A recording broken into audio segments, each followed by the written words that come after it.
שלום לכולם. היום אנחנו הולכים לצלול לסוד עתיק, כזה שמסתתר במטבע קטן של חצי שקל, כדי לנסות ולפתור תחושה מאוד מאוד מודרנית ומוכרת. ההרגשה הזאת שמשהו תמיד חסר. אנחנו נגלה יחד איך דווקא ההכרה הזאת בחוסר השלמות שלנו היא בעצם המפתח הכי מפתיע שיש לשלמות אמיתית. אתם יודעים, זאת התחושה הזאת שאני בטוח שכולם מכירים אותה, נכון? גם כשהכל כאילו על הנייר בסדר גמור, בקריירה, בזוגיות, פתאום צץ לו איזה חלל פנימי כזה שלא מתמלא. אנחנו רגילים לחשוב ששלמות זאת המטרה, שצריך לסגור את כל הפינות. אבל מה אם נגלה שהחיסרון הזה הוא לא באג במערכת, אלא בעצם פיצ'ר מכוון? וכאן בדיוק נכנס לתמונה רעיון מהפכני מפרשת השבוע, כזה שמאתגר את כל מה שחשבנו על שלמות. הפתרון לתחושת החוסר, שימו לב, הוא לא למצוא את מה שחסר, אלא להבין ולהכיר בכך שנועדנו להיות חצי. כן, כן, בדיוק ככה, רק חצי. אוקיי, אז בואו נצלול לזה. כל הסיפור סובב סביב מצוות מחצית השקל. והשאלה פשוט זועקת, נכון? למה חצי? למה לא לתת מטבע שלם, שזה סמל לשלמות, לכוח? למה התורה מתעקשת כל כך על החלקיות הזאת, על האין שלמות? וכאן אנחנו נתקלים בשינוי תפיסה פשוט מדהים. תחשבו על זה רגע. התרבות שלנו, מה היא אומרת לנו? תהיו 100%, תהיו עצמאיים, חזקים, כאלה שלא צריכים אף אחד. אבל המודל היהודי מציע משהו הפוך לגמרי. המטרה היא לא להיות שלם לבד, אלא להיות חצי, פתוח, כזה שמשתוקק להתחבר למשהו שהוא הרבה יותר גדול. אז חשוב להבין, מחצית השקל זה בכלל לא עניין של כסף, זה סמל, זאת הצערה.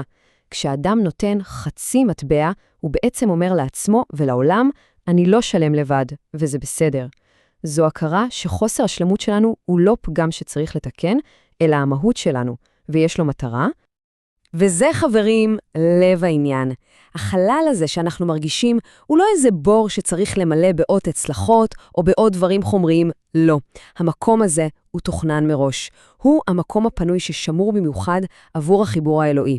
כשאדם מבין ומקבל את זה שהוא מחצית, הוא בעצם פותח את הדלת לקדושה כדי שתיכנס פנימה ותהפוך אותו לשלם באמת. אוקיי, אז בואו נעמיק בזה עוד קצת. כי זה לא רק שאנחנו חצי, אלא שאנחנו חצי הכרחי. יש תפקיד לחוסר שלנו. וכאן מגיע דיוק מדהים בלשון של התורה. שימו לב, לא כתוב כי תספור את בני ישראל, אלא כי תישא, ולשאת זה להרים, לרומם. פתאום כל המטרה משתנה. זה לא לאסוף נתונים סטטיסטיים, זה לגרום לכל אחד ואחת להרגיש מורם, נעלה. וזה נהיה אפילו יותר מדויק, לא רק כי תישא, אלא כי תישא את ראש. המטרה היא לא רק להרים את הגוף, את האדם, אלא את התודעה שלו, את המחשבה, להוציא אותנו מהתפיסה הקטנה של האני המצומצם, של האגו. יש פתגם החסידי שאומר משהו פשוט מטלטל. הבעיה היא לא שאתה כלום, הבעיה היא שאתה עדיין חושב שאתה משהו. וואו, ההתעלות האמיתית היא לא למחוק את עצמנו, אלא פשוט לשחרר את התפיסה הזאת שאנחנו מרכז היקום, שאנחנו משהו נפרד. וזה מוביל אותנו למושג מפתח שנקרא ביטול. ואז אנחנו מגלים משהו מדהים. הכפרה של מחצית השקל היא לא רק על דברים גדולים כמו חטא העגל, ממש לא. היא נועדה על החטא הכי עדין, הכי יומיומי שיש. התחושה הזאת שאני מציאות נפרדת ועצמאית שפועלת לבד. לשחרר את האגו הזה, זאת העבודה הרוחנית הכי עמוקה שיש. אז בעצם אנחנו מקבלים פה מסלול ברור דרך בשני שלבים. שלב ראשון, מעשה פיזי. נותנים את המטבע ומכירים בזה שאנחנו רק חצי. וזה מוביל לשלב השני, ושהוא כבר תודעתי, נשיאת ראש. להרים את המחשבה מעל האגו ולהתחבר לאינסוף. וכדי להמחיש את כל הרעיון העצום הזה, יש סיפור מהמדרש שהוא פשוט עוצר נשימה. תחשבו על זה, המדרש מספר שאפילו משה רבנו, האיש שדיבר עם אלוהים פנים אל פנים, הוא התקשה עם הרעיון, הוא פשוט לא הצליח להבין איך משהו כל כך קטן, מטבע, יכול לעשות משהו כל כך עצום כמו לחפר על נפש. והוא שאל את השאלה שכל אחד מאיתנו היה שואל. איך מטבע כסף קטן יכול לחפר על נשמה שלמה? על כל המורכבות, על כל העומק, על חיים שלמים.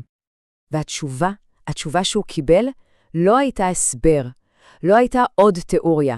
זה היה חיזיון, תמונה אחת ששווה 1000 מילים. הוא ראה מטבע של אש, והמסר היה כל כך ברור. הערך הוא לא בכסף, לא בחומר. הערך הוא באש, בתשוקה, באהבה, בהתלהבות שבה אנחנו נותנים את החצי שלנו. כשנותנים מתוך אש פנימית, הכל אפשרי. טוב, אז אחרי כל העומק הזה, אחרי הסיפור המדהים הזה, נשאלת השאלה הכי חשובה. איך לוקחים את זה לחיים שלנו, ליום-יום? מה עושים עם זה מחר בבוקר? אז הנה 3 דרכים ממש פשוטות ומעשיות. קודם כל בבוקר, רגע של ביטול. שנייה לפני שקופצים לטירוף של היום, לעצור, לנשום ולהזכיר לעצמנו. אנחנו לא לבד פה. אנחנו חצי שפתוח לקבל. דבר שני, במהלך היום, נתינה מעבר לעצמי. זה יכול להיות שקל לצדקה, זה יכול להיות חיוך, עזרה קטנה, כל פעולה שמוכיחה שאנחנו צינור, לא מאגר סגור.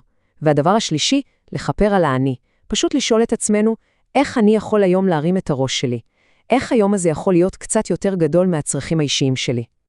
וזה אולי המסר הכי משחרר שאפשר לקחת מכל זה. המטרה היא לא להיות הכל. זה מרדף מתיש ובלתי אפשרי. המטרה היא פשוט להיות החצי שלנו, אבל להיות אותו בשלמות. אותו חצי שתמיד באופן טבעי קמה ומשתוקק לחיבור, להתאחד ולהיות שלם באמת. אז עם השאלה הזאת נסיים.